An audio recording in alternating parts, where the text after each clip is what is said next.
des ci école bi ak xeetu ñoll gi ñu nemmeeku extase waa ONG Jamra di artu nguur geeg parents d'élèves yi ñu taxaw si mu bañ a law reportage Aminata Mbaare Sow Younous Diatta. lii nga xam ni day niroog ay bonbon du loole ab drogue la. comme tàngal am na ci yoo xam ne dañ ciy dessiner benn fleur trèfle parce que mook comprimé yi ñuy jaay fi pharmacie yi ñoo toll Doliprane yeeg yooyu même taille bi la yoo xam ne daal day attirer attention.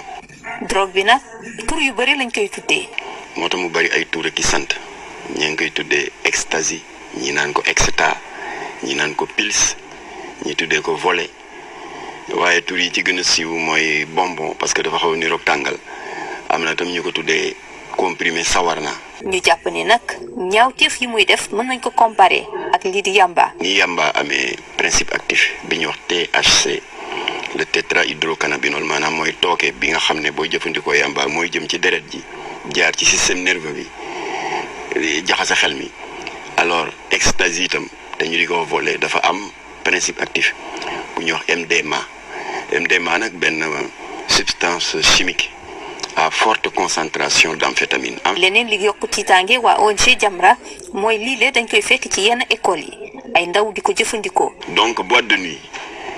état bi tam na bàyyi xel ci école yi xam nga école yi dañuy jaay njaay mu sew ci bunt bi loolu moom ñun ñi ñëpp jaar nañ ci maire yi jaay madda kii ay daxaara kii ay solom n'est-ce pas ak yu demee noonu donc ñoom profité nañ ñëw indi seen table toog ci weti jaaykat yi nga xam ne wax dëgg yàlla lu baax rek lañ leen mës a xamal. loolee waral kii di vice-président du ONG Jamra ne faaw nguur gi jël ay matuwaay lu ci mel ministère du commerce tere ñu koy jaay ci Sénégal ndaxte jàpp na ni fi mu toll ni jot nañu gis ay ndaw yoo xam ni dañoo faatu ngir torogile ndaxte jàpp nañ ci liñ cee jël dafa bëri. chose sérieuse. les choses sérieuses mooy alerte yi ñu doon def depuis démb par la suite démb bi ñu ko waxee ci émission bi par la suite gis naa sax ay journalistes Alassane Samba Diop ainsi de suite ñëpp bind ci def ci ay tweets gën a lancé waat alerte pour parents yi mais surtout autorités yi. ndaxte situation bi doy na waar ah. waaw ñun ñii sax suñu biir Chérif nee na dafa bëgg a def benn dossier parce que dafa nekk une situation alarmante il y a des tweets yoo xamante ne ñu ngi daal di génn kii di Alassane Samba. moom tamit nee na drogue la sous forme de comprimé volet moom mu ngi nekk di décimer maanaam di yàq jeunesse bi nouvelle drogue boo xamante ne dafa am gaz hélium benn produit boo xamante ne dañ ko utiliser à la base en pâtisserie. jaayee ko à 5000 francs si certaines boîtes de nuit. léegi nag comme ñun tamit du ñu wax te demuñu waxtaan ak. spécialiste ñu xamante ne c'est ay spécialistes seen xam-xam màcc na si loolu. wala lancer d'alerte yi. voilà on est parti voir ki nga xamante ne moom moo di tonton Matar bu ONG Jamra mu daal di ñu si indil ay leeral parce que ñëpp xam nañ ne moom bu dara amee si jeunesse bi wala dara dafay daal di jóg nekk lanceur d'alerte nekk lanceur d'alerte plutôt donc ñu dégtal leen vidéo bi ñëwaat. acca gis bu rëy la bu ñëw yokk ci njaxare njaboot gi mu di xeetu drogue bu bees bii nga xam ne mu ngi lëmbee réew mi particulièrement dans les rangs de la jeunesse ñu di ko wax ecstasy waaye nag bari na ay surnom am na ñu ko tuddee volet am na ñu ko tuddee la pilule du bonheur am na ñu ko tuddee les comprimés de la joie et li ko waral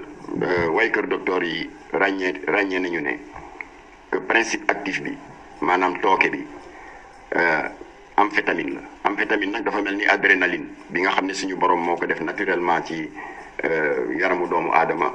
ñu di ko wax l'hormone de l'activité moo tax ñiy faral di jël comprimé yooyu xale yi dañuy jékki-jékki am une impression de déborder d'énergie mu di leen jox nag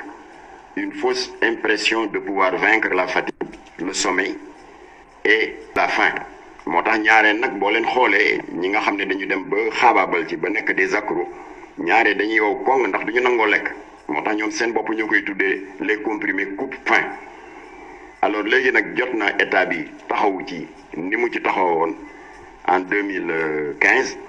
ci musiba boobu ñu doon jaay ci buntu école yi te tuddee ko Jakarta c'est la fameuse dosette alcoolisée te Jamra dénoncé woon ko fi ba président de la République mettre ñoon ñi en rapport avec le ministre du commerce ba mu génn benn arrêté en date du 18 septembre 2015 ñu daal di interdire sur l'étendue du territoire national lépp luy Jakarta salañ ak namp bi jot na nag état bi jóg ci ecstasy bi ndax mu ngi def ay dégâts yu rëy foo ko natt weesu na ko rek au niveau de la jeunesse. voilà Mame Matar Gueye di bu ONG Jamra doon wax lancer alerte comme ni ñu ko doon defee démb ak ay internautes actuellement balaa autorités yi di ci. incha allah ci loolu sax Mame Matar Gueye ñu fas yéene waxtaanee tey ci mbir mi nga xamante ni jamono ji ku nekk mi ngi ci yëy yàbbi mu ñeel mbirum drogue consommation de drogue bi nga xamante ni nemmeeku nañ ko fii ci Sénégal rawatina jeunesse bi anam bi nga xamante ni ñu ngi koy jëfandikoo fan yii ñi on parle de bonbon on parle d'ecstasy su ma juumu la mu nekk ay xeetu drogue yoo xamante ni jamono ji ndaw ñi ñu ngi koy jëfandikoo bu baax a baax ban jàngat wala yan leeral nañ ci mën a indi. waaw ñun day li ñuy seetlu ba ñu sosee Jamra février 83 ba léegi daanaka février bii di ñëw la ñuy màggal suñu ñeent fukki at de combat contre la dégradation des mœurs, le trafic de drogue et cetera. Alors li ñu seetlu mooy narcotrafiquants yi toujours dañuy def preuve de nouvelle imagination di créer ay produits yu bees ndax xam nga kenn réerewul mbir ne jamono bii ñuy dund nii dafa nekk dundin goo xam ne dafa metti tout va vite et très vite étudiants yi ñoom itam li ñu war di engranger ci ay masse d'information dafa gën a yokk ñun liggéeykat yi nga xam ne am nañu activité professionnelle foo toll yaa ngi jéem a seet nooy recycler wu pour ne pas être dépassé et cetera kon exigence yi bari na pression bi bari na ñi nga xam ne attuñu ko nag malheureusement les plus faibles dañu am tendance di ut ay béquilles yu si ñuy jàpp dégg nga pour mën di fàtte seen i problème ak seen i bor wala boog woyefal pression bi waaye nag loo xam ne da nga koy def ci kaw di posone sa bopp est-ce que di nga ko fekkee kon loolu mooy genèse ak historique ak motivation wu ñuy drogué koo ci waxtaan la rek loolu la lay wax problème yi dañu bari dama bari bor attanatuma pression sociale bi waaye loolu ngay jëfandikoo mu ngi lay posone lii nga bëgg a daw est-ce que di nga ko fekkee alors masalan looloo waral drogue bi fi gën a siiw chanvre indien malien yi di ko wax cannabis nigériens yi di ko wax lopito ghanéens yi di ko wax brown Sénégal di ko wax yamba lii waral muy jalgati nit ki dafa am benn tooke bu ñuy wax le principe actif THC le tétrahydrocannabinol alors ni mu wóoree boroom xam-xam yi ne tétrahydrocannabinol mooy indi les troubles cardiovasculaires et les troubles comportementaux noonu la ñu amee yàqin bu wér ne ci lii xew tey te soxna Awa junj ko léegi muy drogue bu bees bi lëmbee dëkk bi particulièrement dans les rangs de la jeunesse ñi di ko wax ecstasy nga xam ne bari na ay tur ñii di ko wax volet ñii di ko wax pils ñii di ko wax tàngal ndax dafa mel ni tàngal waaye itam am na tur bu doy waar ñu di ko wax comprimé sawarna kon defe naa loolu rek déjà tekki na la muy def ci nit ki alors la waral loolu nag mooy ecstasy tookeem MDMA la MDMA nag c'est un condensé d'amphétamine amphétamine nag biochimistes yi ñooy bëgg a toppandoo yàlla ci li yàlla def ci ñun doomu aadama yépp mu di adrénaline moom la ñuy wax l'hormone de l'activité boo gisee Aliou Sow mën a lire journal def commentaire def chronique adrénaline bi la bi may ñëw maa ngi yéeg ci escalier yi di daw pour bañ a tardé adrénaline bi la c'est l'hormone de l'activité dafa naturel ñun ñëpp ko am mu ngi nekk au niveau des glandes surrénales au niveau des reins alors drogue bii ñuy wax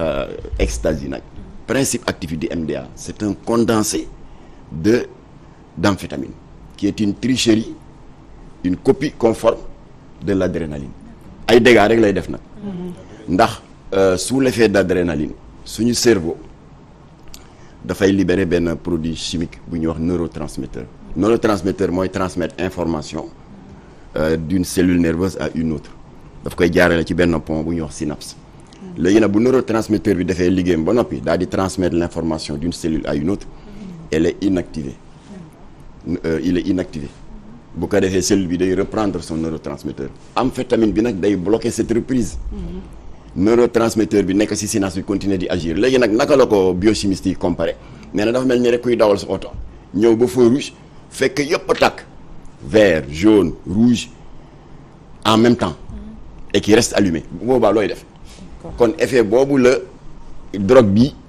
di def ci xale yi moo tax xale yi da ngay romb ci mbedd mi gis xale bu am 18 ans romb la di waxtu kon dafa mel ni dëkk xale bi bu tuuti. dafa mel ni kon dëkk bi amatul contrôle parce que bu ñu waxee yeneen dëkk yi peut-être sax du jaaxal ñu bëri waaye Sénégal dëkk bu mel ni Sénégal ñu am ay valeur am ay gëm-gëm yoo xamante ni moom la ñuy doxalee ci réew mi bu ñu demee bay dégg yenn drogue yi wala yenn consommation yi am fi doole tey jii ban xalaat la ñu war a am ci suñu jeunesse. d'abord état bi daf ci am responsabilité te maa ngi remercier ministre de l'intérieur et de la sécurité publique qui a réagi à notre alerte ba recevoir na ma mercredi bii passé ma indil ko élément yëpp ak ay preuves ak ay pistes te ça commence à produire ses fruits parce que commissaire bu sûreté urbaine te yore brigade des mœurs et de la protection des mineurs jàmbaaru jigéen la comme yéen mu di Florence Mendy am na ku mu ci jàpp ci kaw information yi ko jam la jox dans l'axe Bissau Banjul Dakar alors donc pour tontu sa question autorité am nañ fii responsabilité ndax lépp lu fiy dugg di tooke nekk loorange ci tout tànk yi et ci santé publique d'une manière générale ñoom am nañ ci responsabilité il est vrai que ñun parents yi am nañu responsabilité d'éveil et de sensibilisation loolu la Walfadjri di def te nii tey parents yi xam ne am na drogue bu bees bu bon marché bu am ñu di ko wax ecstasy xale yi di ko volé te mu mel ni tàngal xam nga déjà parents yi dina attirer seen attention bu ñu xoolee seen cartable doom gis si comprimé bu mel ni tàngal ñu ne déggoon naa ko Walfadjri kon les responsabilités sont partagées. est-ce que parents yi amati nañ jot sax vérifier seen ay cartable doom parce que tey jii société bi doy na waar boo xamante ni ñu am seetlu ci seen ay doom bëreetul donte am na mais léegi bëreetul est-ce que tey jii loolu waralu jeunesse bi di gën di yàqu. waaw mais xam nga description bi Walf di def ci effet bi ecstasy di def ci xale yi dana tax parents yi ci observer seen i doom ñu xam ndax drogue bi daf lay jox l'impression de déborder d'énergie ndax amphétamine bu ko defee xale yi nag am une fausse impression de pouvoir maîtriser la fatigue le sommeil et la faim moo tax du ñu lekk ñoom bañ nañ ba tuddee ko le coupeur de faim koo ci gis mu ngi yow koŋ jeex tàkk. dama dégg ñu nekk boo ko utiliser daf lay exciter non seulement mais day attirer ngay bëgg sekk nit bi nga xam ne de sens contraire la est-ce que c'est vérifié loolu moom laa doon bëgg a yokk sax donc à part le fait que daf lay jox une fausse impression de dominer la fatigue le sommeil et la faim mais en même temps dafay nu mu tuddee dafay exciter la libido c'est l'instinct sexuel bu ko defee na ñu am une activité sexuelle débridée alors moo tax nag xale yi nekk dans cette situation fi may waxee ni il y a des internements psychiatriques au niveau de l'hôpital de Thiaroye il y a des internements psychiatriques ay tranches d'âge de 18-25 ans au niveau de Fann kon la situation est plus qu'alarmante na parents yi jóg na dégg nga kii jóg état bi jóg alors le plus dangereux te am na ci benn cas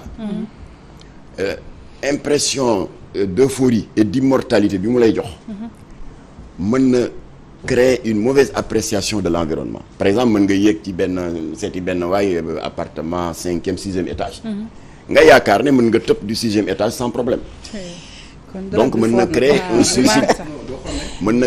suicide non voulu ñi nga xam ne jotuñu egg ci boobu extrémité li mu leen di def mooy boo ko jëlee immédiatement dafay anesthésier le cortex cérébral fa la suñu problème yeeg suñu bor yeeg suñuy njaxare yeeg fa lay ne bu ko anesthésier pendant que drogue baa ngi def effet nga fàtte sa bor yëpp defe ne yaa gën a muus ñëpp nekk à l'aise féex mais bu effet bi jeexee nga daal di jàkkaarloog les dures réalités de la vie nga daal di daw jëlaat ko bu ko defee mu nekk un cercle vicieux boo xam ne am na xale yu ci dem ba am ci ay dépression yu grave alors kon maa ngi répété waat fii ñun am nañ ay informations yoo xam ne partagé naa ko ak ministre de l'intérieur l'axe Banjul Bissau Dakar nañ ko surveiller fa la trafiquants yi di importer di ko fi dugal affaire baa ngay takkarnaase dans les boîtes de nuit et la situation est d'autant plus délicate que prix yi dafa chuter parce que en 2021 25 000 francs la woon benn comprimé janvier bii ñu génn mu chuter ba 15 juillet bii ñu toll mu ngi ci 5 000 francs donc am na une concurrence terrible entre les producteurs d'ecstasy li tax mu dangereux nag ñoom dañ koy diluer avec d'autres produits moins chers mais malheureusement beaucoup plus dangereux moo tax muy def effet yi muy def voilà kon nag dernier appel bi daal mooy les leaders politiques ñu ngi sur le terrain de la campagne yi ñuy wax yëpp baax na pétrole bi war nañ ko leeral gaz bi geste yëpp baax na waaye Abdou Latif Gueye dafa am bés mu waxtaan ak ki muy tooñ di ko tuddee sama maam Ablaye Wade parce que effectivement avant Ablaye Wade di falu ñoom ñaar c'était des collègues consultants daan nañu bokk avion Ablaye di def consultance juridique auprès de l'OUA, Organisation de l'Unité africaine. Latif def consultance au niveau de l'OMS et de l'UNICEF fa la ñu miinante ay xarit la ñu woon bi Ablaye Wade faloo nag noo nekk ambassadeur itinérant alors mës naa fekk seen benn discussion Latif di ko tooñ nekk waa maam vraiment yaa ngi góorgóorlu di nga faloo yaa ngi tabax ay pont ay échangeurs des routes goudronnées yooyu baax na mais da nga fàtte tabax dara mu ne ko lan laa fàtte mu ne tabax jikko xale yi ndax xale yi dañ leen abandonné à eux-mêmes donc je dis aux leaders yi des jours yi des ci campagne bi thèmes yi ngeen di def yëpp baax na mais comme que xale yi ci période yi ñu ngi leen di may nopp sensibiliser leen sur les dangers de la drogue et particulièrement de l'ecstasy. mais pourtant Mame Matar ñi nga xamante ni ñoo jëfandikoo drogue yi ñoom xam nañ danger bi. xam nañu yàqu-yàqu yi nga xamante ni mën na leen koo jox. kii tux sax xam na danger bi nekk ci tux. kii def naka su du noonu xam na ni baaxul mais teewul dañ ci gën di nekk te doo xam nan nga ko. seytaane bari doole moo tax j'ai expliqué au ministre Abdoulaye Daouda Diallo quand il était ministre de l'Intérieur. bi fi ecstasy commencé dugg. dama ko ne ni producteur de savon en poudre bu ñu créé marque bu bees dama bañ tudd benn marque pour def bañ la publicité dañuy dem heure de pointe ci marché yi fekk Salma wala Awa dem di nduggal seen njaboot ñu ñëw fekk Awa ne ko soxna si na nga def waaw yëg nga savon en poudre bu bees bi xew génn benn sachet bu ndaw bu 25 grammes nga ne bii bu bees la marque sàngam waaw bu bees la de mu ne waaye xam nga ñun suñu borom kër yi dañuy jox dépense bu juste boo ci dindee 25 francs sax mu am lu manqué mu ne non kii échantillon la c'est gratuit awa jël dem toggal borom këram ak njabootam ñoom ñu añ ba suur nga pare raxas say assiette muy nes-nesi nga fóot say torchon muy nes-nesi bu ëllëgee booy dem marché kenn du la jiitu ca place bala waaj a gisoon nga ñëw ne waaj a anamu ñu ne la mu nga ne la taxaw nga ñëw nag sama càmmiñ yow li nga ma jox démb waa ji aju ne la échantillon la wala léegi day jaay tu es obligé ak lu sa dépense xat-xat nga jënd ci alors j'ai dit au ministre c'est la même technique de marketing moom la narcotrafiquants yi di utiliser dans les écoles dans les lycées et dans les boîtes de nuit au début ay échantillon la ñuy joxe gis benn gosse heure récréation mu génn waaw booy na ngeen def grand temps yi leçon yi ak examen yi ñuy préparer suñu bopp yi la fees del mu ne yow xanaa yëgoo li xew lii boo ko jëlee da ngay jëli science xale bi ne waa mi xam nga ñun payi paas rek lañ ñuy jox ak suñu njëgu goûter mu ne non échantillon la c'est gratuit xale bi jël laxatu ca gannaaw cours yow essayé ko reprise des cours jot mu dugg classe di dégg ay son yu kenn dul dégg di gis ay couleurs yu kenn dul gis mu defee ne moo gën a muus ñëpp alors le lendemain mu ñëw fekk maire yi jaay gerte caaf waaw maire gisu leen grand xaa moo tax mooy ci taxawoon fii démb ñu ne moo grand xaa nga nale ca boppu koñ ba waaw grand xaa affaire bi démb la mu ne booy échantillon la woon de dañ koy jaay léegi waaw ñaata la mu ne non 25000 la woon daaw janvier 15000 ren 5000 mu ne mi xam nga ñun suñu paa yi paas rek lañ mu ne nga lijjanti ko waa xale boo xam ne gorul yettul fokk mu def lu mu warul a def mu sàcc kon nag du yem ci kannasuloo xale yi mais daf leen di pousser à voler et à agresser voilà kon encore une fois na état bi yokk kii xam naa Antoine Diome yaa ngi ci ndax waxtaan nañ ci jox nga ma ay assurance def nga ci discours tamit 26 juin bii nga xam ne c'était la journée mondiale de lutte contre la drogue maa ngi ci yaa ngi ci waaye day leen def ay spot ni ministre de la santé di def ay spot ci moustiquaire imprégné ak day leen ko jël dana leen musal ci yooyu def leen ay spot ci ecstasy ngeen photo ko wane ko à l'écran parents yi gis nu mu mel yow awa yónnee naa la ay photo ecstasy na ngeen ko génne d'accord ok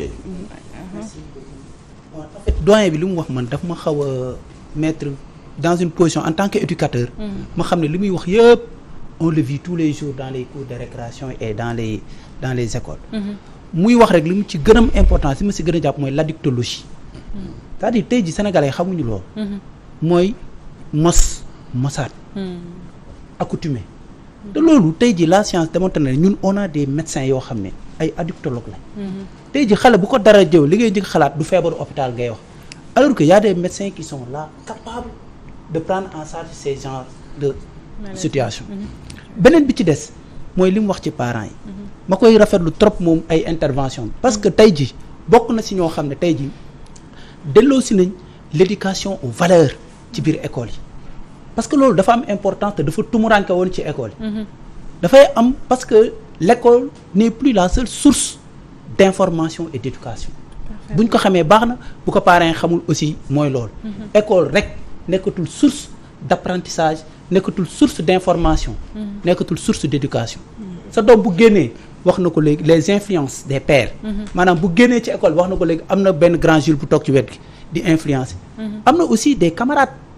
étudiants élèves yoo xam ne aussi ñoo ko koy jox ñoo ko koy wax ñoo koy wax nee nañ day tax nga jëli science. très bien il y a aussi l'informatique les médias les réseaux sociaux yooyu yëpp c'est des sources yi nga xam ne xale bi dafay dem di fa puiser ay informations mais xamoo ban genre information la fay jël c'est ce qui veut dire que le parent aussi aujourd'hui il est plus que interpellé di xool di observer tey jii la pédagogie par l'observation xool xale bi di ko observer c'est important dans la vie mais da ngay jur sa doom muy dugg di génn di dem di ñëw tu n'observes pas alors que les changements c'est frappant chez l'enfant dañ naan dañ koo liggéey dañ wala koo fekk bañ na dafa dem jël lu mu war a jël un doyen Sow bu defee benn critique bu ndaw ñu ne da koo bañ da koo teg bët te je le dis les critiques day jaar ci digg bi bu ko waxee rek donc dañuy ñëw di ko protéger te alors que l'enfant c'est l'enfant de la société c'est pas ton enfant c'est l'enfant de la société parce que li doyen wax bu defee njombe day retourner ci société bi bu defee naka sudul noonu la responsabilité dañuy wax sax état mais c'est plus que l'état c'est toute la société qui a failli. voilà léegi li ma ciy daan li may daanelee le dernier mot bëggoon naa ñu xam ndax yaa ngi naan am nga ci yaakaar mais gis nañ nag ni que lii du première fois parce que gisoon nañ ay jamono yu ñu wees ay jouets au gadget alcoolique yu nga xamante ne tey ji amoon na ci école yi est-ce que bu ñu xëy na réglé woon le problème définitivement tey dinañu egsi ci situation bi. waaw foofu dañuy dellu gërëm le ministre du commerce Aliou Sarr ndax moo ñu ci jàppale woon nii ñuy alerter nii ci Walfadjri ci ecstasy bi noonu la ñu alerté woon ci Jakarta bi waaw mu nekkoon des dosettes alcoolisées ñuy nax xale yi ci buntu école yi naan leen jus d'orange jus d'ananas et cetera avec comme marque générique Jakarta xale yu xër ci loolu nag te c'est très bon marché 100 francs alors ñun li ñu may chance ba ñu amee soupçon mooy Jamra dafa bari ay enseignants donc imam Massamba Diop déjà professeur de mathématiques la imam Moustapha professeur de français et cetera alors ñoom ñu am seetlu bu ñu def xale yi nga xam ne récréation bu jotee xam nga njaay mu sew bi ci buntu école yi ñun ñëpp jaar nañ ci jënd madd daxaar solom tàngal et cetera alors ñu gis ne ci njaay mu sew mi xale yi xër ci Jakarta seen comportement day soppeeku ci biir école bi bu fekkee xale la boo xam ne ñaare dafa xawoon na timide yooyu am kersa dafay commencer wow bët léeg-léeg muy werante sax instituteur bi bu récréation jotee ñun ñëpp jaar nañ ci xam nga jigéen ñi dañuy def saut à la corde góor ñi di dàqate gendarme et voleur mais chaque fois bu xeex amee en général kenn ci ñoom consommateur Jakarta la ba ma woowee Momar Ndaw et je l'en remercie bu Ascosen parce que ils ont beaucoup plus d'expérience que Jamra en matière de produits de grande consommation mu boole ma ak benn laboratoire d'analyse laboratoire bi ne da ngay dem dans 3 établissements scolaires différents fu ne nga utal ma fa benn échantillon ñu ut ko jox ko 72 heures après résultat yi génn yëpp 10% d'alcool ngi ci biir ndekete xale yi dañ daan mandi alors bref ba Jamra alerté président Macky Sall laaj ñu les fonds documentaires des analyses biochimiques ñu jox ko immédiatement mu répercuté ko le ministre du commerce Aliou Sarr def benn arrêté ministériel en date du 18 septembre 2015 portant interdiction sur l'étendue du territoire de la vente de Jakarta de Salañ et de Namp bi parce que ñaar yooyu moo doon les variantes de Jakarta kon nag noonu état bi def ba ñu supprimer Jakarta mais naturellement il a fallu qu'il y ait 2 morts par overdose fii ci bopp médecin après la mort waaye il vaut mieux tard que jamais alors balaa ecstasy bi di defi musiba ndax mu ngi kan na soloo xale yi na état bi def la même chose et je disais que je terminais en disant nañu bàyyi xale yi ñuy yóbbu rëbës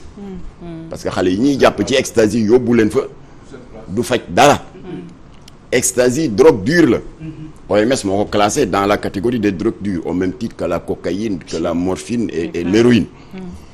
kuñ ci jàpp parce que dañ koy fàtte l'État ne communique pas assez sur ça nañ la yóbbu CEPIA le centre de prise en charge intégrée des addictions mu ngi nekk fii au centre psychiatrique de l'hôpital Fann ñoom docteur Diallo nga fay def de très bons résultats parce que bu njëkk ba bi centre bi amul woon parents yi dañ daan obligé yóbbu seeni doom pour désintoxiquer leen dans les cliniques privées mais dafa cher ay 400 000 600 000 léegi état bi créé na CEPIA benn ticket ngay jënd prise en charge 5 000 francs ñu jël sa doom en charge nettoyer deret ji génne tooke gi mu retrouver son équilibre dellu dans la société nañu bàyyi xale yi te xale yi ñu yóbbu rëbës ci extase nañu leen génne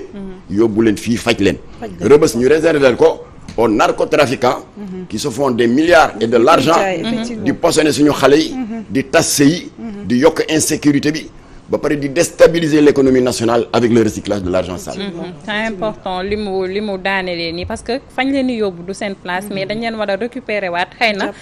jàppaleen leen bu baax a baax ci noonu lañ leen di mën a andewaatee ci société bi Awa. C'est important Salma mi ngi noonu daanaka wax na lépp donc état bi am nañ ci rôle bu baax a baax nañu bàyyi xel ndaw ñi nga xamante ni jamono ji ñi ngi dugg ci loo xamante ni musiba rek lay indi ci biir société bi donc amoon mbégte contentement vraiment Salma.